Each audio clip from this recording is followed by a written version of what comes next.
AnonA Plus official. People, it has already come past time for all of us to wake up. Situations in the developed countries have become dire. If things aren't already bad enough, we now have this so-called woke generation who is bound and determined to destroy aspects of human history. By understanding our history, not by cancelling aspects of it. We have entered into a new era of our history where we fight. We fight against a worldwide pandemic. A virus that takes away from us our weak and sometimes our strong. There are so many serious, life-threatening issues that continue to accelerate across our world. A pandemic is but one. But all the same we must unite and fight it with all we have. Unfortunately, a huge problem has arisen throughout the Western world, including developed countries such as Australia and the UK among others. This fight has become so politicized as to render it barely effective against this mutating, pervasive. What we need to do, people, is to fight this virus to extinction. If we break free of this menacing virus and the government tyranny that has grown up with it, we must eliminate it. To do so, we must make use of everything in our arsenal, such as alternative medicines that have been proven to be effective around the world. Does this not make sense? Yet our governments continue to pound but one solution into our collective heads. This happens to be the solution that is enriching Big Pharma and all of their cohorts to the highest levels of all time. Why wouldn't corrupt corporate leaders and corrupt government officials want to extend this bonanza?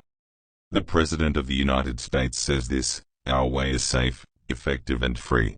When anyone with any brains knows that none of this is truly the case. We are seeing more and more side effects. The effectiveness is certainly degraded, and we are seeing this more and more as time goes on. Breakthrough cases are on the rise. And it most certainly is not free.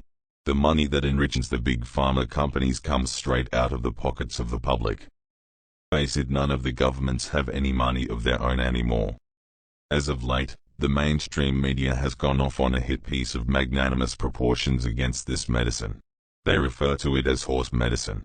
Evidently most of the mainstream media is ignorant and failing to do their research, or they are simply echoing the narrative that they are told to. They fail to mention the effectiveness of this medicine in numerous countries around the world. They fail to explore the message of thousands of doctors and scientists who have their feet down in the trenches and are extolling the virtues of this medicine that is and continues to save untold numbers of lives. This is nothing short of murder by omission, people. They fail to inform the people of the Western nations of the other side of this issue.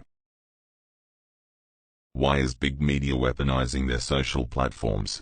Conversations that go against their established narrative are being censored at various levels. Why are our governments on board with this? Why are they using communist tactics? Tactics currently being used. Back to George Orwell's Ministry of Truth.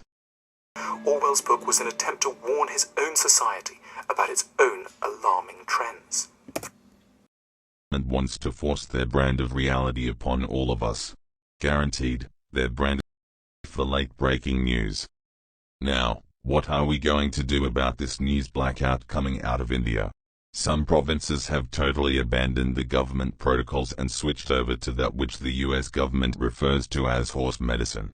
Look at the charts. The results are nothing short of amazing. Look at what this change has done for the province of Kerala. We are learning that the so-called horse medicine is significantly reducing the viral load. Many precious lives have been saved while the province is sticking to the government protocol.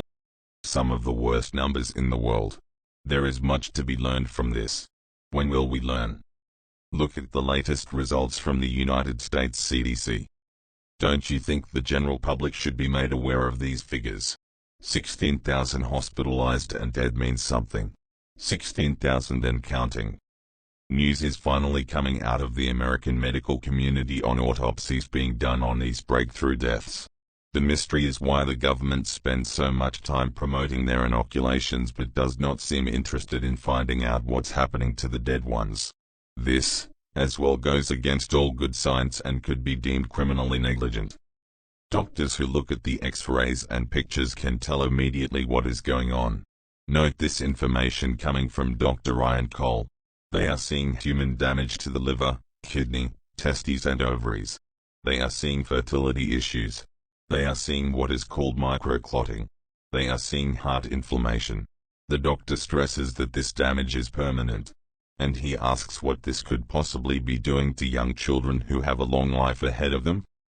The doctor stresses the inflammatory immune response. Earlier we have heard discussions about the cytokine storm.